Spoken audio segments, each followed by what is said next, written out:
Welcome to Sauk Valley Media's Pigskin Primer for Week 4 of the high school football season. I'm Sports Editor Dan Waisner alongside Assistant Sports Editor Christopher Heimerman. And we are at Roscoe Eads Stadium, site of this week's game of the week, the Rochelle Hubs at the Sterling Golden Warriors, and what should be an interesting game. Before we get to that, we'll take a look back at Week 3. Chris, you were at Rock Falls. It was an absolute blast of a football game to cover, and Rock Falls actually led at one point, 27-26 early in the third quarter, but fell to a really lightning fast Rockford Lutheran team, 48-34. I saw some things, that have made Rock Falls so dangerous, and why they were able to go on the road and beat Marengo. Why they gave Harvard a test. Around the area, we have 3 undefeated teams left after 3 weeks. The Newman Comets, who kind of took care of Euro Valley a little easier than I thought they would. But that's kind of common football. They seem to answer every test, and they answered that one last week. We have Amboy, who just keeps sneaking out wins. I think they're a really good team, but they haven't put together 4 quarters yet. Our final undefeated team is Eastland Pearl City. They're putting up a ton of points. I think it's 131 points in 3 games. They've only allowed 13, but I don't think they've been tested yet. This week they have Galena.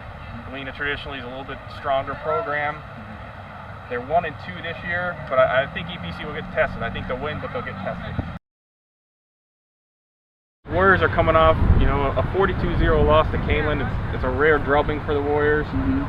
Doesn't get easier for the Warriors against Rochelle, but they're not going to see the explosive offense that you saw from Kaneland either.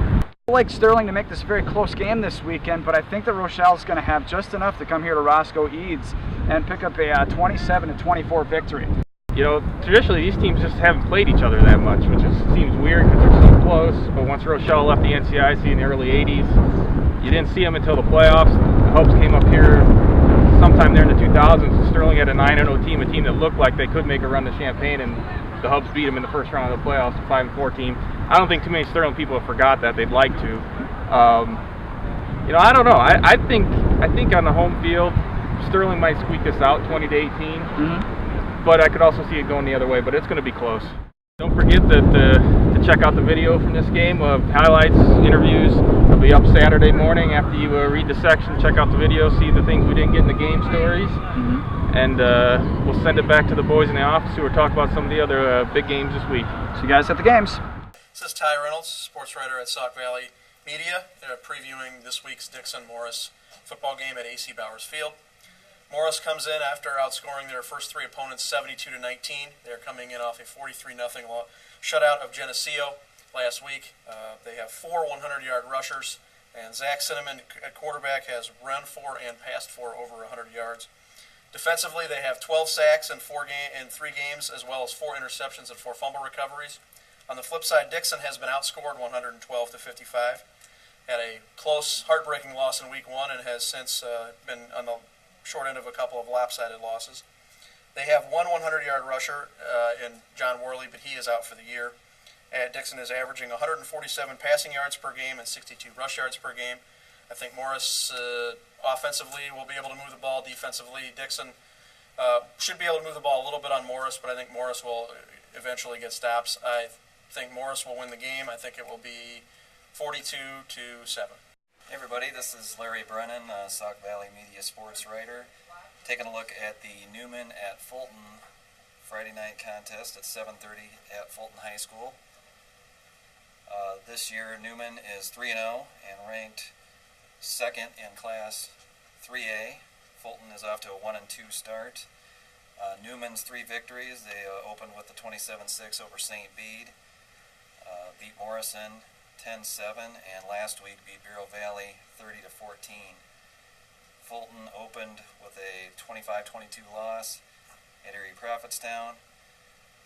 Got a win 24-20 over Riverdale in Week 2, and last week lost a shootout to Amboy 42-30. This week should be interesting to see how Newman does with a bit of a patched up line. They've had a lot of injuries on the line. In this series, Fulton's last win in the series was in 2007. Since then, Newman has reeled off 4 lopsided victories, 44-7, 38-7, and then 51 to nothing and 44 to nothing was last year's score. This year, I believe it's going to be Newman in a bit of a lopsided game again. I'm going to take Newman by a score of 38 to 14. This is Brian Whiteman. I'm here to talk about the Rock Falls against Byron football game. It's going to be Friday night in Rock Falls. The Byron Tigers are 2-1. Their only loss is to North Boone in overtime, 41 to 40. Their top player is a running back, Zach Paddock. He's 66 carries, 536 yards, 7 touchdowns. They often have another running back, Devin Williams. He's got 221 yards rushing, 3 touchdowns. Tigers do not throw the ball very much. Their quarterback only has 122 yards. So Rock Falls will have to primarily stop the Byron running game if they want to have success there. When Rock Falls has the ball, they primarily go through the air. Quarterback Jacob Mamosier is 920 yards this year. His top 3 targets, Stephen Armaska, Austin Babcock, and Alex Leaf have combined for 57 receptions. It's going to be, Rock Falls has made some good strides this year, been a lot more competitive in some games than they have been in the recent past. It's going to be kind of tough against Byron this week, though. Byron's an established team. I'm not sure how much progress Rock Falls is going to be making this week. I predict a Byron win 35 to 14.